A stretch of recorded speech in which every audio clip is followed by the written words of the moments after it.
বাংলাদেশের ইউনূস প্রশাসনের সঙ্গে ট্রাম্প প্রশাসনের ঘনিষ্ঠতা দিনকে দিন বাড়ছে এবং সেটা অবশ্যই নানা কৌশলগত। যেমন মার্কিন উপজাতীয় নিরাপত্তা উপদেষ্টা এবং প্রধান উপদেষ্টার হাই রিপ্রেজেন্টেটিভের টেলিকনফারেন্স হয়েছে। দর্শক বুঝতে পারছেন, খুবই গুরুত্বপূর্ণ বিষয় নিয়ে দুজনের মধ্যে টেলিকনফারেন্স হয়েছে। এর আগে মার্কিন সামরিক কমান্ডার একেবারে বাংলাদেশে তার 3 সদস্যের টিম নিয়ে এসে ডক্টর মোহাম্মদ ইউনূসের সঙ্গে কথা বলেছেন, সেনাপ্রধানের সাথে কথা বলেছেন। নিশ্চয়ই গুরুত্বপূর্ণ কয়েকটা বিষয় নিয়ে আলোচনা হচ্ছে। কি নিয়ে আলোচনা হচ্ছে সেটা পরিষ্কার না। অনেকে বলছেন যে দুইটা খুবই স্পর্শকাতর বিষয় নিয়ে আলোচনায় আসতে পারে। সেটা হচ্ছে 7 সিস্টার্স নিয়ে ভারতের উদ্বেগ। বঙ্গোপসাগরে ডক্টর মোহাম্মদ ইউনূস চীনকে আমন্ত্রণ জানিয়েছে, বলেছে যে বঙ্গোপসাগর একটা বিনিয়োগের একটা হাব হতে পারে। সেখানে তিনি ভারতকে, চীনকে, নেপাল, কাঠমান্ডু সবাইকে আমন্ত্রণ জানিয়েছে। তো স্বাভাবিকভাবে এই দেশগুলোকে যখন আমন্ত্রণ জানায় চীনের মাটিতে, তখন চীন যে পরিমাণ অ্যাগ্রেসিভ হবে তার সাথে কুলাতে পারবে না। আর এই ধরনের চীনের আগমন, এটা শুধু ভারত না, মার্কিন যুক্তরাষ্ট্রও এটা ভালোভাবে নেবে না। তাদের মধ্যে একটা উদ্বেগ উৎকণ্ঠা দাঁড়াবে যে এই সুযোগে চীন না জানি কি বঙ্গোপসাগরের উপর নিজেদের আধিপত্য স্থাপন করে কিনা। এই নিয়ে একটা টেনশন চলছে, যার কারণে খলিলুর রহমান, যেই প্রধান উপদেষ্টার হাই রিপ্রেজেন্টেটিভ, তিনি কিন্তু ব্যাখ্যাও দিয়েছেন। ভারতের রাজনীতিবিদদের মধ্যে তীব্র প্রতিক্রিয়া হয়েছে, যদিও এখন পর্যন্ত ভারত সরকার আনুষ্ঠানিক কোনো প্রতিক্রিয়া দেয়নি। হয়তো চীনের উপস্থিতি, চীনকে আমন্ত্রণ জানানো, এই বিষয়টা হয়তো আলোচনায় আসতে পারে। আরেকটি বিষয় হলো যে আরাকানের মার্কিন যুক্তরাষ্ট্র সেখানে ঢুকতে চায়, জাতিসংঘ ঢুকতে চায় এবং তাদের সুদূর প্রসারী সেখানে পরিকল্পনা আছে। আর সেখানে ঢুকতে গেলে বাংলাদেশকে দরকার। সেই কারণে দেখেন, ওই যে তারা 73 মিলিয়ন খাদ্য সাহায্য দিয়েছে এবং এর মধ্যে 17,000 মেট্রিক টন চাল চট্টগ্রাম বন্দরে পৌঁছেছে রোহিঙ্গাদের জন্য। রোহিঙ্গাদেরকে এই খাওয়ানো, পরানো বা সহায়তা অব্যাহত রাখার পেছনে কারণটা কি?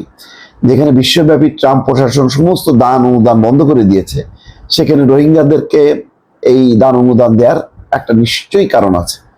এবং সরকার আশা করে যে আরাকান আর্মি, যেহেতু রাখাইন রাজ্যে একটা তাদের নিজেদের একটা আধিপত্য তৈরি করেছে এবং তাদের সাথে মার্কিন যুক্তরাষ্ট্র এবং জাতিসংঘের একটা সম্পর্ক স্থাপিত হয়েছে, ফলে আরাকান আর্মির সাথে যদি রোহিঙ্গাদের একটা মিলমিশ করানো যায়, যদি সম্পর্ক উন্নয়ন ঘটানো যায়, তাহলে 1 বছরের মধ্যে গোটা রোহিঙ্গারা আবার ফিরে যাবে 1 বছরের মধ্যে। তো এই সুযোগটা বাংলাদেশ কাজে লাগাতে চায় এবং আমেরিকারও নিশ্চয়ই স্বার্থ আছে।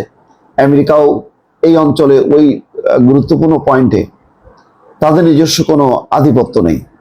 তো তারা যদি এই সুযোগে আরাকান আর্মির সহায়তায় যদি সেখানে একটা ঘাঁটি গাড়তে পারে, তাহলে এক ডিলে 2 পাখি মারা। এদিকে মিয়ানমারকেও উপকাত করা, চীনকেও কোণঠাসা করা, অন্যদিকে তাদের নিজস্ব একটা অবস্থান তৈরি হলো যেখানে বাংলাদেশের উপরও তাদের একটা আধিপত্য বা প্রভাব থাকবে। এরকম নানামুখী পরিকল্পনা নিয়ে হয়তো আলোচনা হতে পারে। কতটুকু আলোচনা হয়েছে বোঝা যাচ্ছে না, কিন্তু দেখেন এই খবরের মধ্যে আছে যে যুক্তরাষ্ট্র সম্প্রতি রোহিঙ্গা শরণার্থীদের জন্য $7.30 কোটি নতুন আর্থিক সহায়তা নিশ্চিত করেছে। রোহিঙ্গা শরণার্থীদের সাহায্যের ক্ষেত্রে যুক্তরাষ্ট্র সবচেয়ে বড় সরবরাহকারী। 2017 সাল থেকে তারা প্রায় $240 কোটি দিয়েছে এবং এই সংকট মোকাবেলায় জাতিসংঘকে জরুরি খাদ্য এবং পুষ্টি সহায়তা দিয়ে আসছে। অন্যদিকে জুলাই অভ্যুত্থানের ছাত্রদের প্রতিবাদী নেতাদের মর্যাদাপূর্ণ মেডেলিন অ্যালব্রাইট অনারারি গ্রুপ অ্যাওয়ার্ড দেওয়ার সিদ্ধান্ত নিয়েছে, যেটা হয়তো কালকে বা আজকে সম্ভবত দেওয়ার কথা। তো এই যে যুক্তরাষ্ট্রের উপজাতীয় নিরাপত্তা উপদেষ্টা অ্যালেক্স অ্যান ওয়াং এবং প্রধান উপদেষ্টা হাই রিপ্রেজেন্টেটিভ খলিলুর রহমানের সাথে টেলিকনফারেন্স করা, তারা একটা সংক্ষিপ্ত তারা বিবৃতি দিয়েছে। বলা হচ্ছে 2 কর্মকর্তা পারস্পরিক স্বার্থ সংশ্লিষ্ট বিভিন্ন বিষয় নিয়ে আলোচনা করেন এবং যোগাযোগ অব্যাহত রাখার বিষয়ে সম্মত হন। তো প্রধান উপদেষ্টার উপপ্রেস সচিব আবুল কালাম মজুমদার বাসসকে জানিয়েছে যে নতুন মার্কিন প্রশাসন বাংলাদেশের অন্তর্বর্তী সরকারের মধ্যে এটি এখন পর্যন্ত সর্বোচ্চ পর্যায়ের যোগাযোগ। এই যোগাযোগের ভিত্তি কি হতে পারে? নিশ্চয়ই এর সামরিক দিক আছে।